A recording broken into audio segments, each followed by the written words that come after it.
Alafu those people like niseme okay, the maandamano ya sasa imekuwa imegawanyishwa, there's baddies na those goons. So the baddies walikuwa wamekazana sana hii nje ya jamii ya Mosque. Ukienda huko is peaceful, you can do your thing.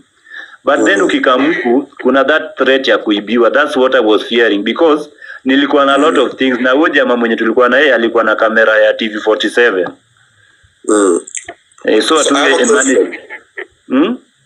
niko na swali sasa. That was you as a journalist. Now wewe kama journalist, what next from here? Because now the protests zishakuwa infiltrated na goons, and the streets are not safe anymore. So what next from here? Actually, before niingie live yako nilikuwa live, I was just telling people that the best thing kufanya sahi, take a step back. Just take a step back, because to the level imefika, it's not all about demonstration. Now it's about looting and making people miserable and kurudisha watu to poverty, because ukiona cha inafanyika town, it's not demonstration. So it's better we take a step back. I don't know what are the opinion ya watu. Mimi sahi actually as an individual nikienda town naenda kucover because I'm a journalist and I have to cover, I have to have the videos for reference in future na vitu kaa hizo. But I wouldn't advise anybody atoke kwake akienda maandamano. It's better niende town nirudi niseme hakuna mtu. Umeelewa? That's my personal opinion. The damage, we've caused enough damage. A lot of lives have been lost. I love you. Remember, I was the first ukiangalia even the videos za Larry Madoza CNN, in like all of them niko hapo ndani tukisaidia those people who lost their lives. I was like first people wenye kwa na respond. That guy mwenye alikuwa shot, I was among the people tuliwabeba tukiweka kwa gari. Yes. So like I saw the damage first and manze, those people crying, that police officer crying, ukiona hiyo video nilikuwa nimesimama kando yake. Another thing, yeah. As we conclude, tupe watu wengine pia chance wabonge. Kwa hii story yote, all the 5 protests, what's that one image in your mind yenye as a journalist who's covered it all aitaitoka? To be honest is the fact that my microphone ilishika fence ya KICC nikaanguka, na venye nilikuwa naamka 4 people walikuwa wamekufa nyuma yangu. Umeelewa? Yeah, ukirealize leo nilikuwa na microphone wireless. Nilibai jana. Hiyo siku zingine nilikuwa na microphone fulani ilikuwa like 3 meters, ilishika hiyo fence ya KICC nikaanguka, na watu wengine wakatuangukia. Tukiangalia nyuma 4 people were dead, 6 walikuwa shot. The people wenye walikuwa tunabeba, that thing is sitaisahau. So you miss what? Actually sahi somebody ali manage kunipea guide through a therapy session until ni get over that thing. I'm going, ndio nimefika, ndio nimeenda for the second time. As that thing is like niseme, those gory images nobody can forget man. Huwezi sahau. Alafu another thing before unitoe, you can't believe tulikuwa tunachukua fingerprint ya these people wenye wamekufa tukiweka kwa simu zao for us to call their loved ones. Tukuje waambie mtu wenu amekufa. That's why ilikuwa rahisi kuwapata. Umeelewa? Wow. Au unajua sisi tulikuwa hapo kwa parliament, yeah? Acha nikusome kitu. Yeah. Because I feel like this is important. Kuna mtu amesema hivi, anaitwa Digital Humanitarian, anasema and this is in relation to you nini ume record, anasema you've documented a revolution bro, archive the lives for the future. That could be where your $1 million comes from. Unaona hiyo moment, that moment when you sort of missed death by a whisker. Yeah, that could be a $1 million moment, because I'm sure you captured a moment no one else captured. Yeah.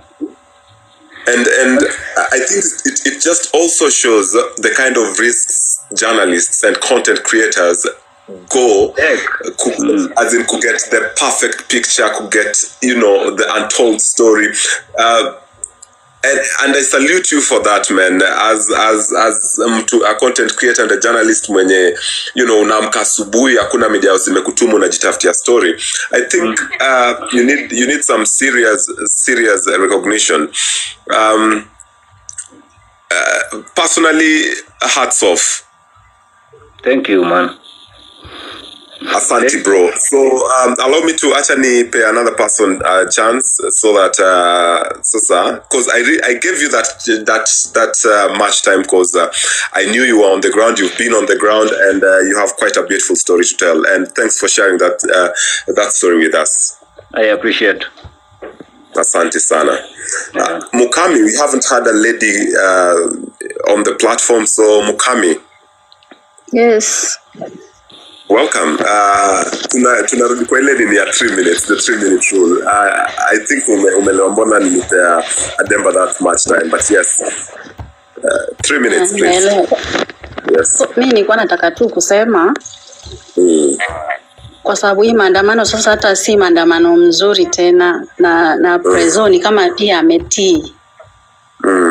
Apewe tu chance kama ni hiyo meeting afanye, apewe chance aseme chenye nataka kusema kuliko kuenda kwa street. Unaona watu wanateka advantage. Watu wanauliwa, biashara za watu zinapotea bure. So afadhali tu hizi demonstrations zisimame kwanza. Yeah. Kwa sasa si demonstrations peaceful tena. Uko Nairobi? Are you in Nairobi? No, I'm in Mombasa. Like leo Mombasa kulikuwa crazy. What stood out for you today in Mombasa? Ni nini ule happen Mombasa kona ilikuwa out of... Okay, mimi sikutoka leo. Nimekuwa tu nikiona TikTok na kwa news. Yeah. Okay, asante sana. Thank you. Asante. Thank you, asante. Mkenya mchokozi, I hope utachokoza mtu.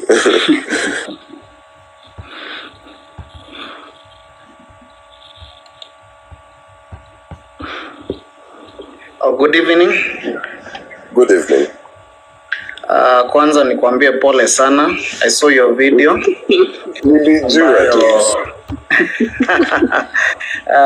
Pole sana. I wasn't expecting that to happen to you. But thank you. As long as uko sawa, hujaumia sana, we continue with this. So, I've realized wengi wetu tunaona it's I think it's time to take a break. Mkenya, strategize. Yes. Interrupt. I'm clear hapa nasema please use some bit of English we Ugandans want to understand. Kwa hivyo, yes, if we can try and stick to English, please. Okay, so I was saying, I think it's time for us to take a little break. Yes. Not pulling back, but just to strategize. Go back to the drawing board. Yes. Let us come up with something smarter than going to the streets. Because I feel like sasa there are some other things that have come into, like the goons. I believe there are different people who have different agendas who come to the street. Us as the demonstrators, we were looking for a way to better our government, you see.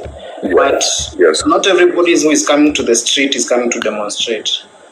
Yes. We have the Gen Zs and the millennials who are totally genuine in whatever they are coming to do.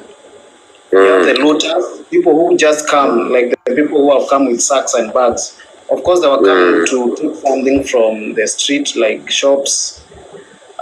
We have goons, you see. Goons that are paid and goons that are just by themselves. If I may mention something, yes. I was expecting this to happen today. I was expecting like not like the genuine people who will be on the street today. If you listen carefully to the president's speech or the president's interview on when was it? On Sunday. It was on Sunday, right? Yes.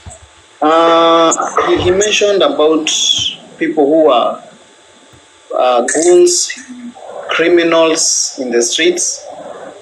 And before, I don't believe kulikuwa na wao. But today, we saw like even the people who are there. You know, before you are people who like people could come out smartly dressed. The iPhones, like how we were told by the Kikuyu MP, like people who could go to KFC, people who could afford their lives, you see. And the reason why today, I believe there are people who are sent just to kuharibu kila kitu. Ndio tuonekane us as Gen Zs and those people who are genuinely demonstrating, we are wrong, we're doing something. And I believe there are some people who are involved, like politicians. I don't have the evidence, but there should be evidence because there's somebody who posted a video today, watu wakitoka City Hall. And their chances are those people who had come out of there, they were seen later in the street. What do we call it? Wakibomoa manyumba, as in, and then kitu ingine, why were they not being attacked, or why were they not being confronted by the police? For example, you are from the press, you are the news guy, right? Ulitandikwa. Why were those people not? Why were they not confronted? Because maybe chances are walikuwa wameambiwa there are some people in the streets, you're not supposed to touch them. They are there because you have been sent maybe by a certain politician. Back to the president's speech. Yeah, as you concluded. Yes, I don't know whether you heard, like he mentioned Zello. Did you hear the president mentioning Zello? Zello is an app that you like use as the talkie-talk, right? And it's supposed to be untapped, something that you cannot be able to tap.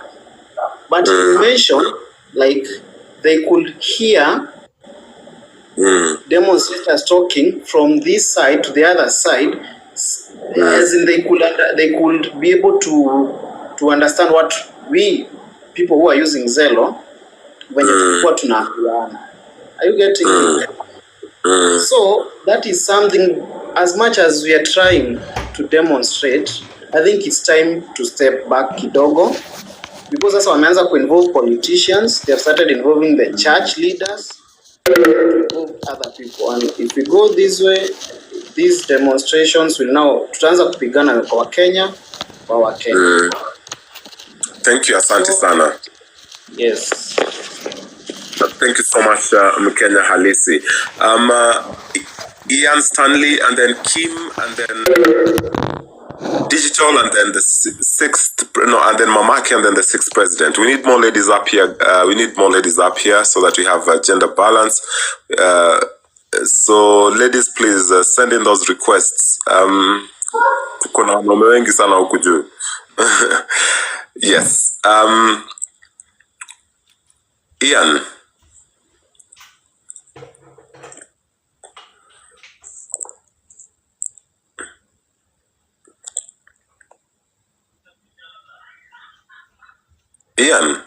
Ian Stanley. I think we lost Ian. Kim. Yes, hi everyone. Hi. Thank you so much, the news guy. Na enjoy sana, nimefurahia. I was coming here to record a video, and then I found out that you were hosting a live, and I decided to come and listen to what you are saying. I want first to congratulate you for whatever you are doing. Thank you. Keep on the good work, and may God bless you so much. Now, you see, I want to tell a truth that probably most of you guys will hate me for. And the idea I have about these demonstrations is, number one, it is not people driven. It is not as are we saying it's organic, that the following for that maandamano is growing organically? That's a big lie. And number two, if I am wrong that these demonstrations are not organic, then probably, and I'm sure, we are doing it too much, and we say too much of something is poison. You see, the reason why demonstrations do not succeed in Kenya is because we do them the wrong way, and we do not have a target towards our demonstrations.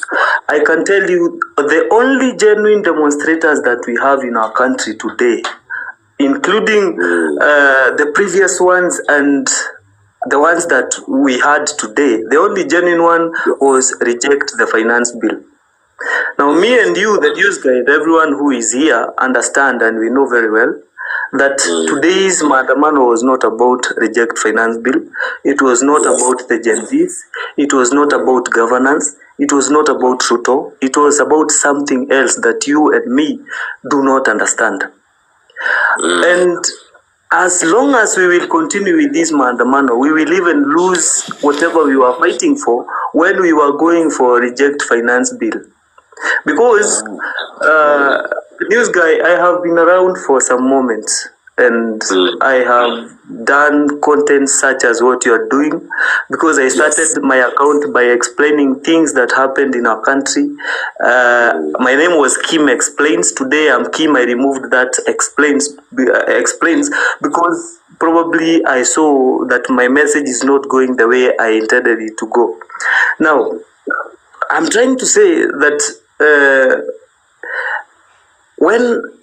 for those who know my content and those who know what I speak about, I have always told people that we will be divided by politics, we will be divided by tribe, we will be divided by our location. The only thing that will always unite us is the economy. Now, the reject finance bill was a fight for the economy. And it was the best fight that we have ever had in our country. It is better than even the one that Mau Mau fought for independence. Because if we let these people manage this economy the way they were managing it, then we are the ones to lose, the Gen Zs and millennials, because we are the ones who will be here tomorrow. Anyone who tells you that they are managing the economy to make tomorrow or to create a better tomorrow, and they are old, know that they are lying to you, because they will not be there tomorrow. We are the ones who will be there tomorrow, and so we must shape it. Now, the moment we fought the battle on reject finance bill, it was rejected. The president... As you... 1 minute, Kim. Yes. The moment the president sent the bill back to the parliament with the recommendation that all the new clauses must be rejected is when we won the battle. But if you look at today, it was not maandamano, it was pure looting. Is that making or destroying the economy? It is destroying. If you look at the constitution, it gives you the right to protest. And allow me to ask everyone here to download the Kenyan Constitution. Go to Article 37. It requires that it is the article that gives you the right to demonstrate. It tells you that every person has the right to demonstrate, has the right. There is a comma there, peaceably and unarmed. So if there is no peace, you cease to enjoy that right. If you are armed, you cease to enjoy that right. And being armed does not necessarily mean that you have to have a gun. Just having a stick that can cause harm to anybody is equivalent to be armed. So today's maandamano was illegal, illegitimate, and it was not supposed to happen, and nothing should happen called maandamano for Gen Zs, as long as the finance bill was rejected and whatever we were fighting for was won. Anything anybody wants to tell you is a person who wants to destroy this country. Thank you. Quite some strong sentiments there. Dula says good discussion. Claire says Ruto is collaborating with Ugandan presidents. We said don't claim that which you can't prove. If you have evidence for that, then I may. Who else is here? Maandamano is supposed to happen only infiltrated. Mosaic says that we want guys. Guys, as we read the comments, please, before I thank you, Jerry Sam. Before I let the next person speak. Please tap your screens, all of you. If all of you tapped your screens, imagine we'd be at 20K right now. Thank you so much for tapping your screens, guys. And share at the bottom right of your screen. There's the share button. Share this with at least 3 friends. Really thank you for that. Next we have Mamake, and then Digital Humanitarian, and then we will have Lava Girl, and then the 6th president, and then Otwes, and then Gracie, in that order. Thank you, Mwire.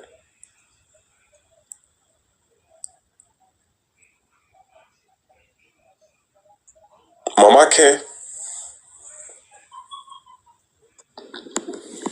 Hello, everyone.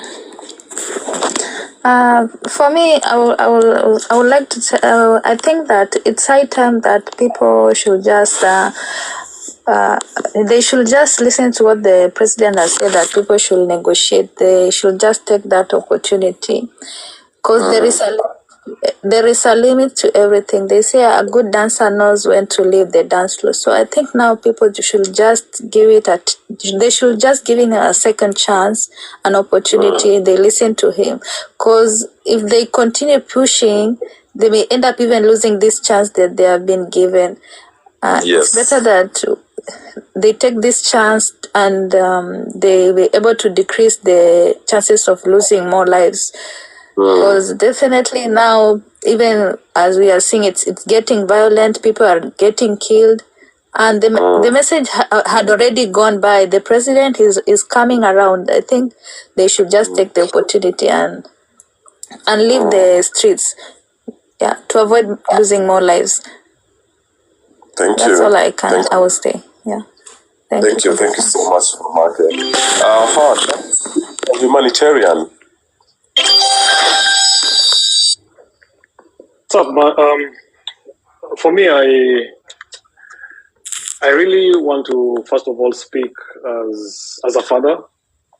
Yes. I have 3 Gen Zs and 1 Gen Alpha, and being a Gen X, meaning I was born in the 70s, I have seen a repetitive pattern from Kenyatta government to the Moi government to Kibaki government to Uhuru government to now Ruto government. What we are not discussing as a country is the repetitive pattern across successive regimes, where blood is shed, and people forget and people move on. Right now, Kenya has a chance to develop a playbook which can be used across Africa, where we can sort out the system once and for all. The problem is not even Ruto. The problem is the system.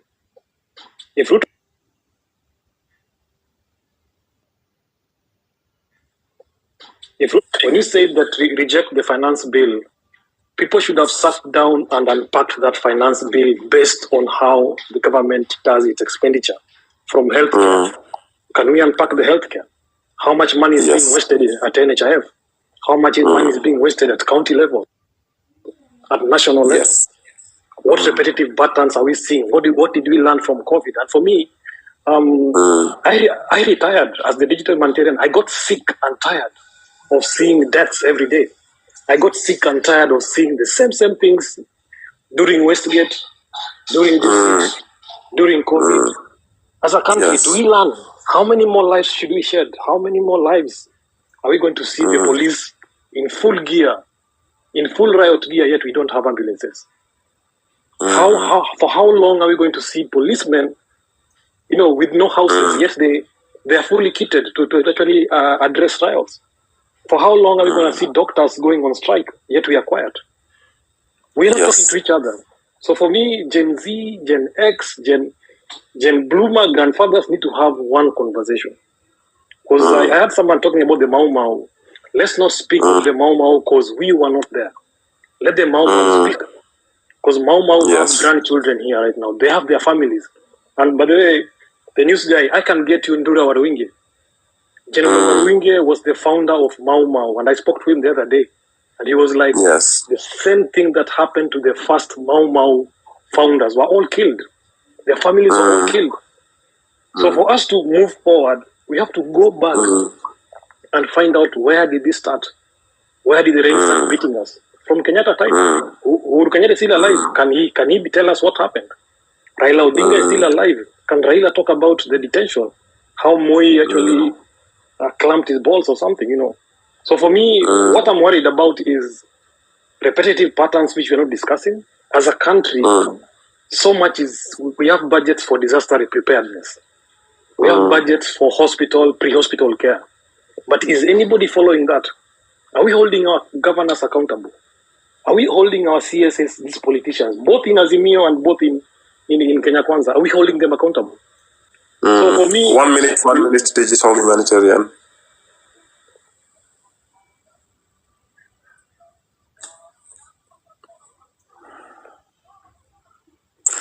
I meant 1 minute. You have 1 minute left.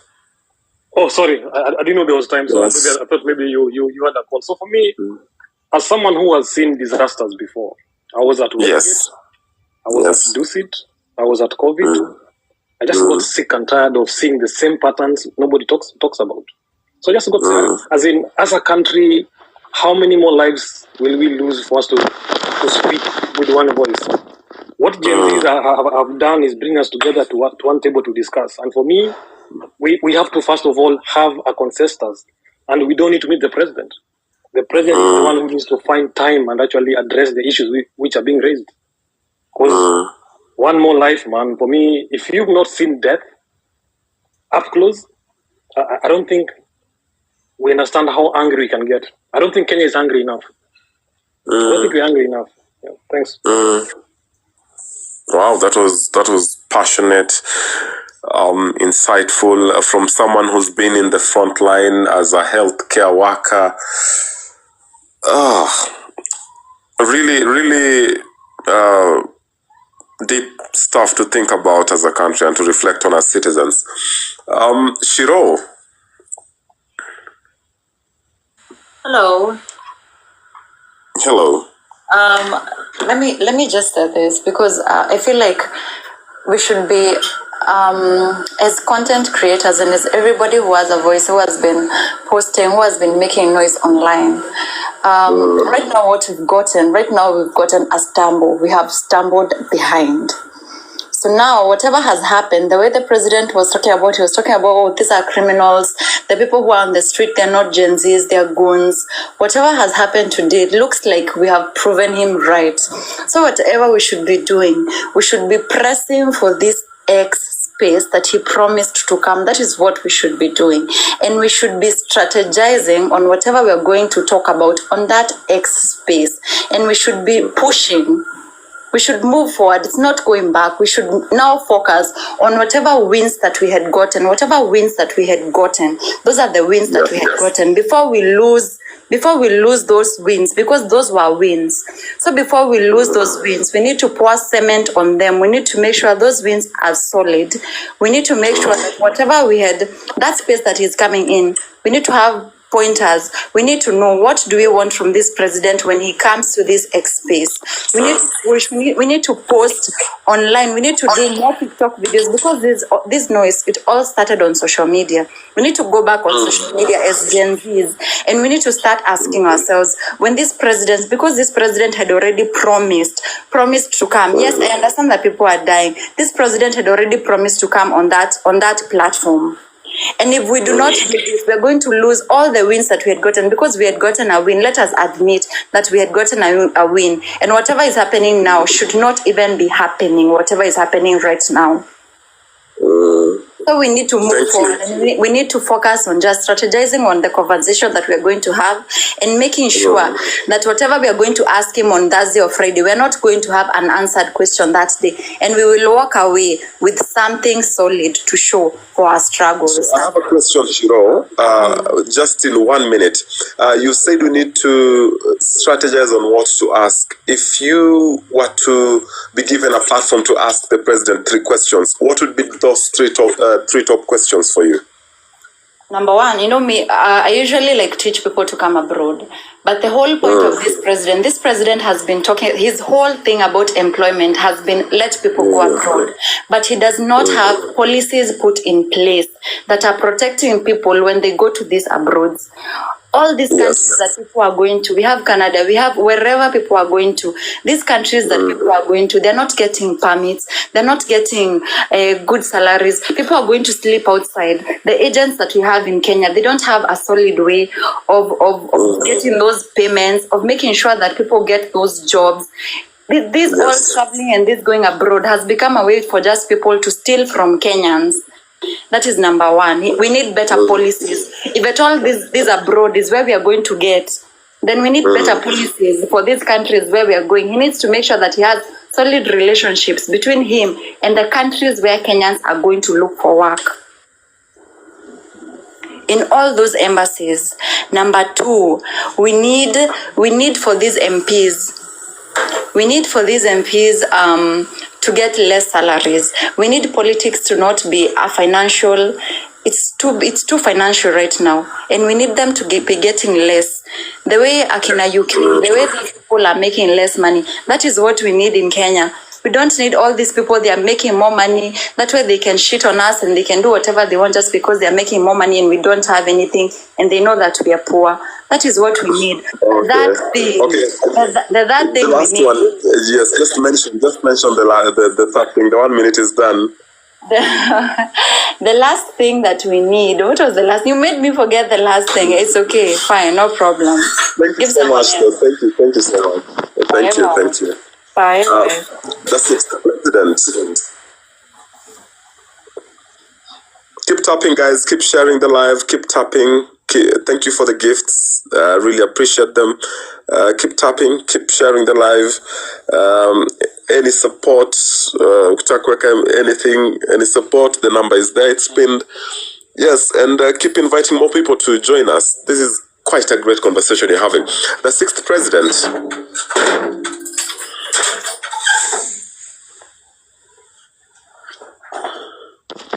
Hello, can you hear me? Yes. All right. Good evening, everyone.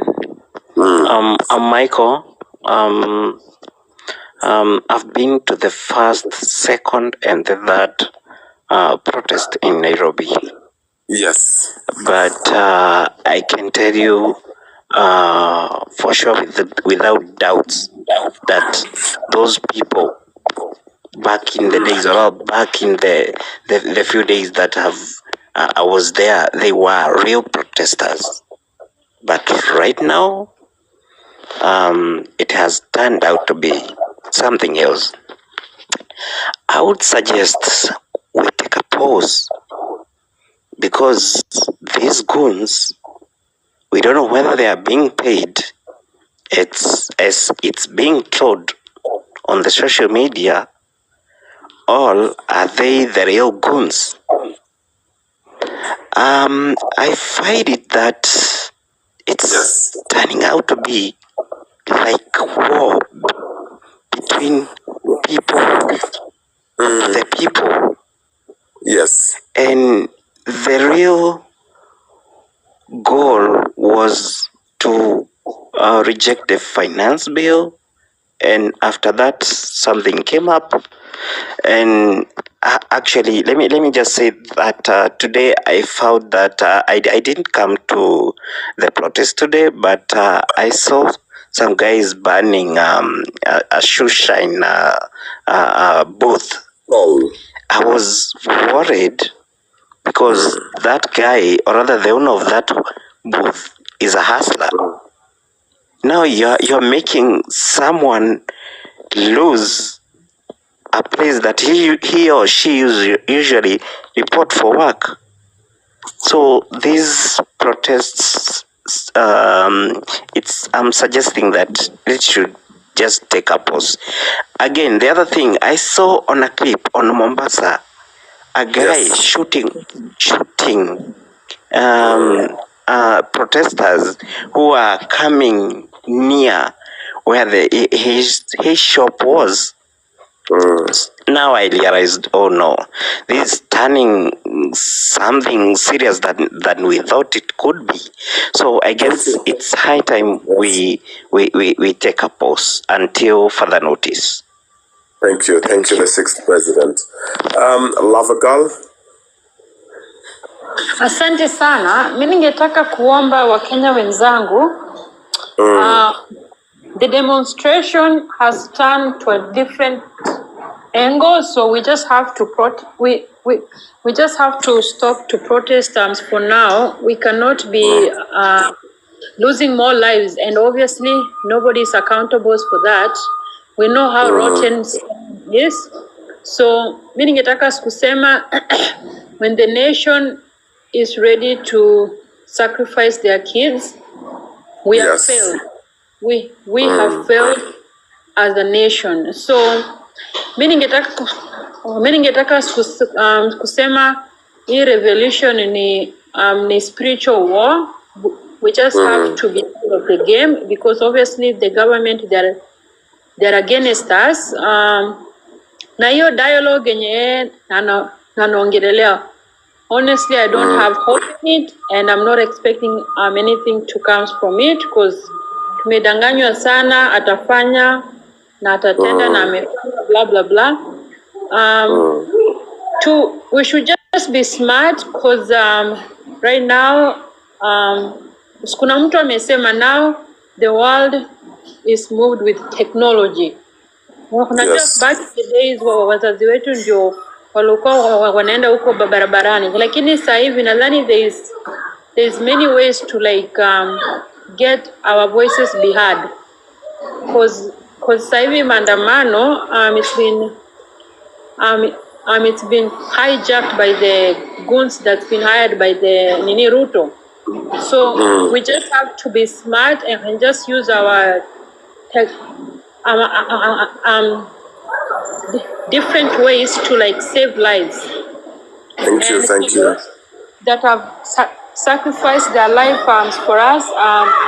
Na asanteni sana. Thank you. Thank you so much, Lover Girl. Next we have Otwes and then Gracie. Thank you so much, host, for this chance. I pride myself as an organized guy, so I will not take much time. I'll go straight to the point. First of all, we have to ask ourselves a few questions.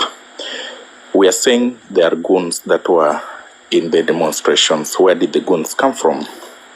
Successive governments and regimes have used a few things to stay in power. 1, a majority in parliament. 2, the legislature, which is corrupted. 3, they have, the judiciary, which is corrupted. 3, the armed forces and the police. And 4, whenever there is dissent, they have used fear as a tool to make people stop whatever they are doing.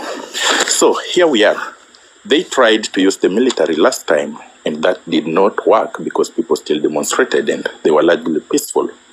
And they went back to the drawing board and said, what are they saying on their X Spaces and Twitter? 1, they are peaceful and they will not be associated with any form of violence. So how do we get them home? Because killing them is not getting them home. Let us infiltrate them with guns, and then they will sit back and stay at home. So I'm telling you guys, 1, we are losing this game. And if we lose this game right now, there is nobody who is ever going to play this game and win.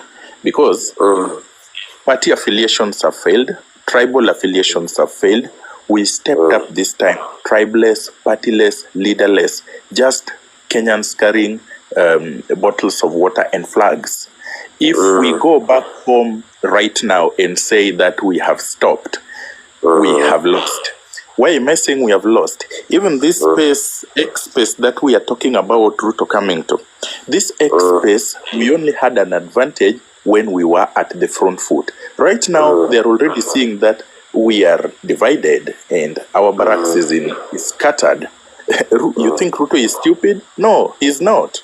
Ruto knows very well that right now, because he has everywhere. He knows what we are saying. So we have already lost the momentum. What conviction does Ruto have to come to us on X Space to come and talk to our demands? None. Today, they have announced that they are increasing the salaries of ministers and MPs, when we Kenyans are expecting austerity measures, when there is no money to hire JSS teachers. So we are losing a chance. But this time, we had a chance to ensure that there will be medicine in hospitals, that the national inequality that has gone on for decades was ended, that wastage and corruption was stopped, that using government appointments as tokens for being good campaigners during elections was stopped. And we know that Ruto, I leave you with this, Ruto is a serial liar who cannot be trusted. Ruto lies before lying, he lies while lying, and lies after lying. Anybody who trusts Ruto is 1 minute into living in Kenya. Only somebody who came to Kenya 1 minute ago should trust anything Ruto says. And it is sad that we have come this far just to go back to where our grandfathers went back to. Wow, that's really deep. That's really deep, Otwes.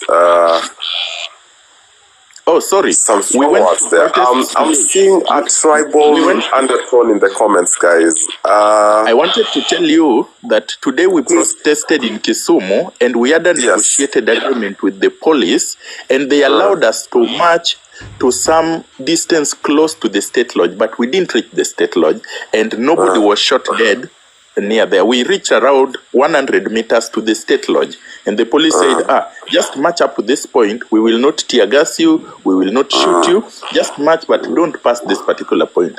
And actually nobody passed where they told us. We just marched up to the 100 meters to the gate of state lodge and left. So whatever was happening in Nairobi, that means the police were in it to ensure that it was violent. I am out. Really strong sentiments. Guys, are you listening? Are you hearing this? We are 25k strong. Let's keep tapping, guys. Let's keep tapping. We can get to 50. Imagine if all of you tapped, that would mean, say, 300 people on the live. Keep tapping, guys. And some tribal undertone is getting into the comments. Please, we try to just have good vibes here and be one people, united, peaceful. We don't incite. So please, maze, tucheze tuchore tu stories, tribal stuff. In the comments, if you can speak in Swahili and English, yes. Gracie. Yes, can you hear me? Yes, I can. Hello? Yes, thank you so much for giving me this chance. I will say I'm from diaspora and I'm watching from afar. And I have some few things I want to say. Number one, when the president did the interview on Sunday, the first thing the president should have done was to take accountability, because he is the commander-in-chief. So no matter what the CS, no matter what the interior police does, it is under him. And when a country is bleeding, it is his responsibility, no matter what people are saying, because people have lost their lives, to apologize and to take responsibility. I think that will not even make people to go on the streets, because if someone take accountability, I don't have no reason, then we can have a conversation. That is number one. Number two is him being totally clueless what is actually happening on the ground. That shows you that people that are working with him are not informing him correctly. So that shows incompetence in his government, which gives the society lack of no trust in the president. And that's why I also feel that when he goes to X, people have a vote of no confidence. They can't trust him. And once trust is broken, it's very difficult to be obtained. Gen Zs and millennials, we started on TikTok. We started on social media, all types of social media. That is the powerful tool we should use. Because 3 days ago, I think last week, Ruto must go, hashtag Ruto must go, was on X at millions, and the whole world is watching. So you can be very, very strong on social media and be globally seen than marching on the streets. Yes. You don't have to go on the streets to pass your message. Number two. There seems to be some noise in the background. Yes, sorry, I'm in the train. Okay. Okay. Yes, just sorry. No pressure. Yeah, so it's so important for our people to re-strategize, because my brother here has said it very right. They listen to these conversations, they see the weak points, and that's what they attack with. Yes. So let's come back on social media to where all this started, because that's the power that Gen Zs have. And you make this thing goes global. So even in countries like Germany, that he comes and he say he wants to bring labor, I can tell you, you're gonna come to these countries and work very cheap. So you are cheap labor for them, because white people cannot do these jobs here. Yes. So let's go back. I am totally for not going on the streets, because a lot of lives have been lost, and definitely for a revolution to take place, people are going to pass. That is normal. There's no revolution that have taken place without bloodshedding, but it's enough. 39 people have died.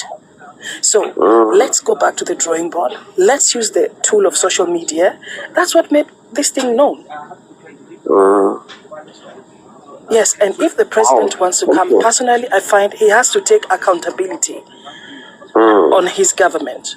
It's a bit contradicting, because if we say we have a problem with the budget, and then now today it's being announced that MPs are going to be their salaries are going to be raised. It's a paradox.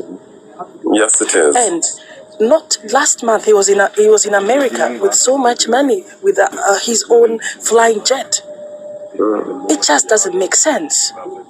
And so even if you're going to have a conversation, it has to be candid. And I think it's not just about the Gen Zs. It entails the whole community. And the whole community means people of all walks of lives and classes and tribe and everything. Because we cannot win it alone. That's all I have to say. Thank you. Thank you so much. Abdulila Ibrahim. Keep tapping the screen, guys. We can get to 50K. Keep tapping the screen. Keep sharing the live. Thanks to everyone who's contributed to the live goal. Thank you so much. Thank you for the gifts. Really appreciate it. Thank you. Abdulila Ibrahim. Yes. Yes. Talk to me, the news guy. I'm a really big fan. Thank you.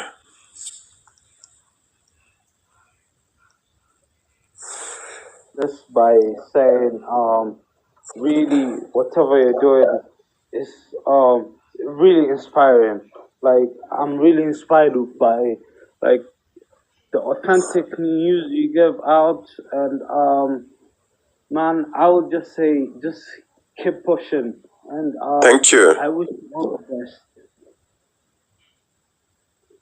Coming after that, moving on Tuesday last week, that was my basically first maandamano in my life.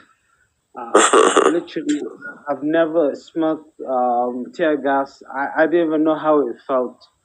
So I'm like to introduce myself. My USI student, 4th year. I did computer science.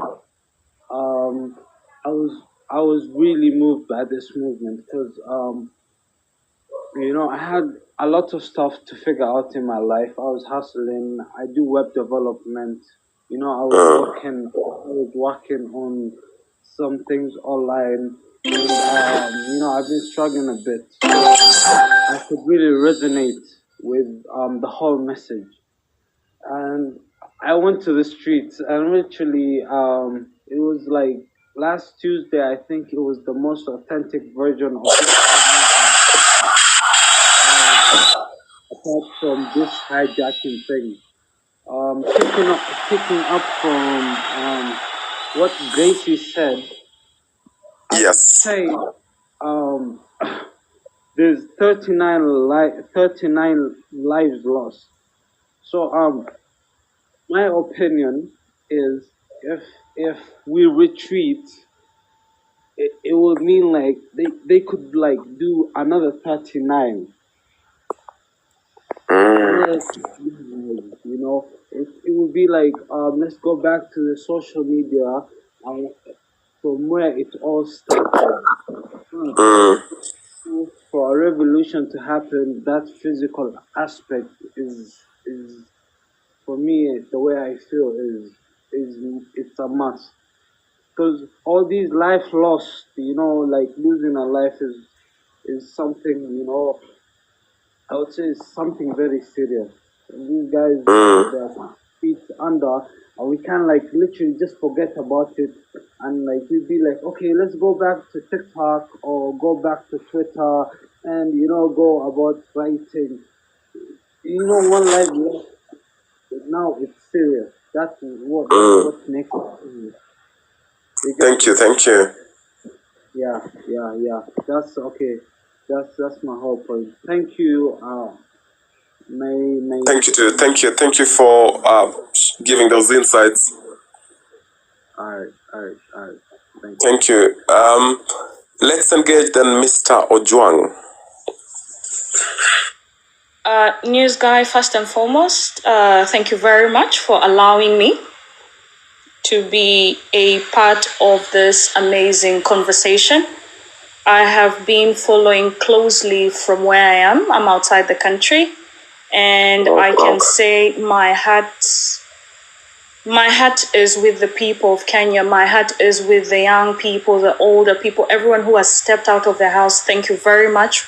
Thank you very, very much for taking that brave initiative to step out and, you know, stand in the gap for some of us who are organizing ourselves to come back home and join in the conversation in the best way we know how. I would like to send my condolences to everyone who has lost a loved one in the process. What I can say is I'm very happy that this year is a year of great revolution. It's a year of great awakening in Kenya, not only in Kenya, Africa, and to the world. I am happy that we are woke now. Mine is to urge Kenyans to go back to the drawing board. Let us proofread the constitution properly so that we come out with base, like we have concrete, you know, information to dispense outside. It doesn't end. What I can urge Kenyans is to minimize the, you know, like the Kenyan police force and whoever who's in charge, whoever who's giving those instructions. Kindly, I'm begging you to stop instructing this force to use whatever they are using as a form of calming down Kenyans who are peaceful, coming out to voice out their opinion. In my opinion, it is very sad for the leader of the nation not to be aware of what is happening in his own yard. It was very sad to sit and watch him say things like the young boy didn't lose his life and so on and so forth, to mean that he is not even aware of what is happening in his own yard. Mine is also to say that this issue that is happening back home is affecting Kenyans greatly wherever we are. It is tarnishing the image of Kenyans, okay? Because employers or whatever companies that we work for, institution, embassies, it will have an impact in the long term. So can he kindly go back and sit with the citizens and, you know, come up with an agreement, please? You know, for us, it's to plead with him. Can he kindly listen to the Mwananchi? Okay, one of the stances of our national anthem is Amani na Undugu. Can he kindly practice it? Please. Okay, in conclusion, I can say, can we read the Constitution? Can we be familiar with what we are advocating for? Can we not lose the momentum? We can always take back the conversation where it began, which is on social media. We can continue to brainstorm on how best we can do this. I can tell anyone who is in a role of leadership, wherever they are, can they kindly, you know, pave way for the great minds that lie outside here? There's so many jobless Kenyans outside who have a brain, who can do things a little bit better, or we can say we can join forces and change, especially in parliament. We need fresh minds. Because yeah, the way I hear them debating is a bit outdated, to be sincere. Can they sit with the young ones in the house? They can learn a thing or two from them.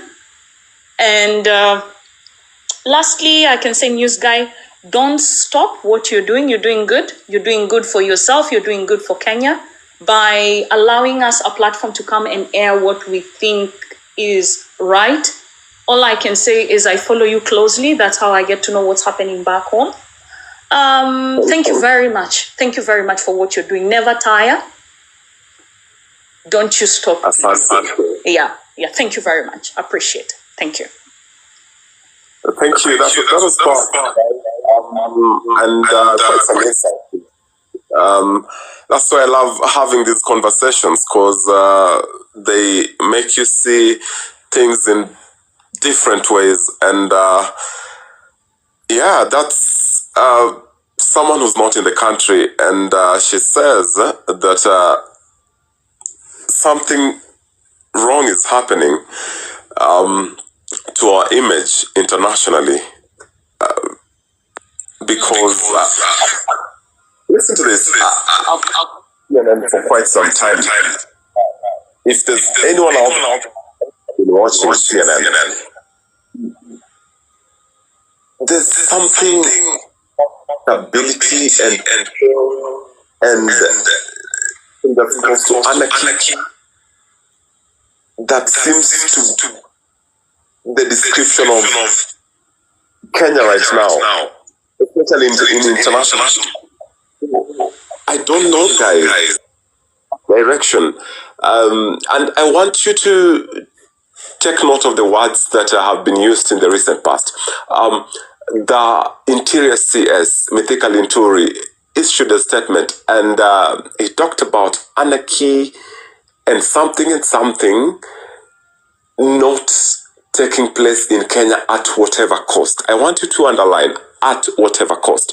Now, the Prime CS, Musalia Mudavadi, also spoke about the events that are happening in the country. And he said he's calling on the international community to help Kenya stay stable. Listen to that. Stay stable and peaceful. Stability again. I saw something on the street today. There were two groups, and allow me to just call these two groups goons, because both of them were not allowed to be on the street with weapons. On one side was a group of individuals who were battling the police, posing as protesters and trying to cause mayhem, which should not happen. But on the other side was another group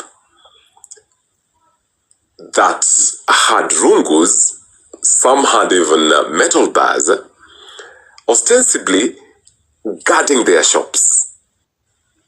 Not police officers, just individuals who said, we want to guard our shops. And to be honest, as someone who was there, some of them didn't look like the business owners. They seemed to have been hired by the business owners to guard those shops. And that's why I'm talking about anarchy, because that to me looked like censored goonship. If we are not going to allow people to be on the street, armed, then let no group be sanctioned to be armed, because what happens then to people who are just walking? What if these people who are carrying clubs decide to turn the heat on you? But that's a story for another day, because whatever happened in town was crazy. It didn't manage to go downtown, but what I'd say is, from this point on, we need to also pray for our country, guys, because things are not taking the right turn. Mr. Ojwang, as we conclude, it's 11:30. Please, your 3 minutes, and then we can call it a night.